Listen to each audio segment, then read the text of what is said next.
আর যেদিনকে দেহত্যাগ করব, মৃতদেহটা শ্মশানে নিয়ে যাওয়ার আগে যদি বুকে কান পেতে শোনেন, তাহলেও সেই দেহ থেকে জয় বাংলার মমতা ব্যানার্জি জিন্দাবাদ করবে।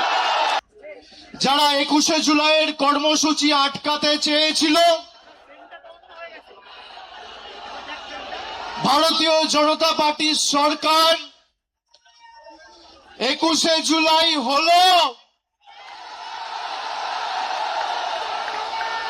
বিজেপি সরকার 21শে জুলাই আটকাতে পারলেন,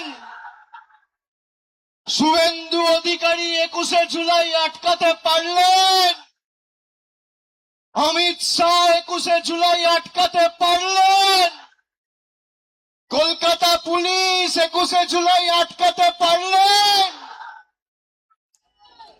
আজকের এই সমাবেশ প্রমাণ করে দিচ্ছে তৃণমূল কংগ্রেসের কর্মীদের কোনো বিকল্প নেই। যারা নিজেদের তৃণমূল বলে দাবি করত,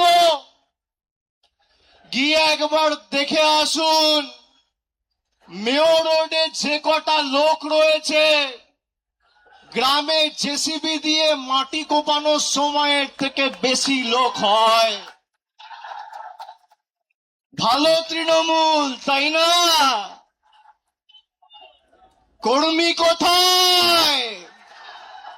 জনতা কোথায়? মমতা বন্দ্যোপাধ্যায় যেখানে, জনতা সেখানে। অনেক বড় কেউকেটা হয়েছেন। এই গাছগুলো দেখছেন, একটা পাতা যদি ঝরে পড়ে যায়, একটা ডাল যদি কেউ কেটে ফেলে দেয়, তার সবুজ আর কেউ ধরে রাখতে পারে না। সেই ডালের মধ্যে, পাতার মধ্যে আর কোনোদিন প্রাণ কেউ সঞ্চার করতে পারে না। তার শক্তি তার শিকড়ে। একইভাবে তৃণমূলের শিকড়ের নাম মমতা বন্দ্যোপাধ্যায়,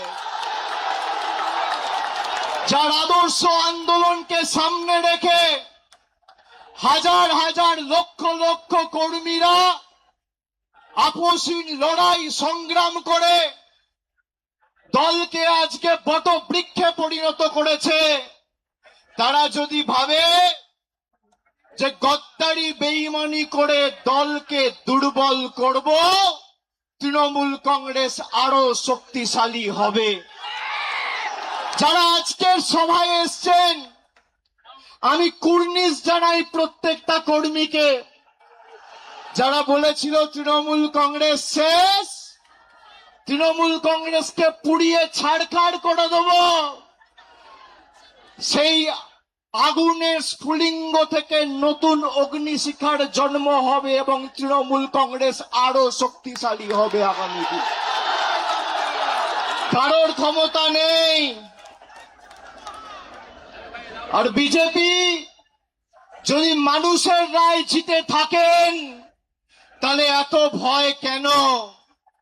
তৃণমূল কংগ্রেসের কর্মীদের মিথ্যা মামলায় জেলে ঢোকানো, নেতাদের উপর যারা মমতা বন্দ্যোপাধ্যায়ের সাথে এখনো আছে, তাদেরকে ভয় দেখানো, তৃণমূল কংগ্রেসকে চমকে ধমকে লাভ নেই। এত মামলা দিয়েছে আমার উপর, একদিকে ইডি, একদিকে সিবিআই, একদিকে ইনকাম ট্যাক্স, একদিকে সিআইডি, একদিকে এসটিএফ। গলা যদি কেটে দেন, আর যেদিনকে দেহত্যাগ করব, মৃতদেহটা শ্মশানে নিয়ে যাওয়ার আগে যদি বুকে কান পেতে শোনেন, তাহলেও সেই দেহ থেকে জয় বাংলার মমতা ব্যানার্জি জিন্দাবাদ করবে।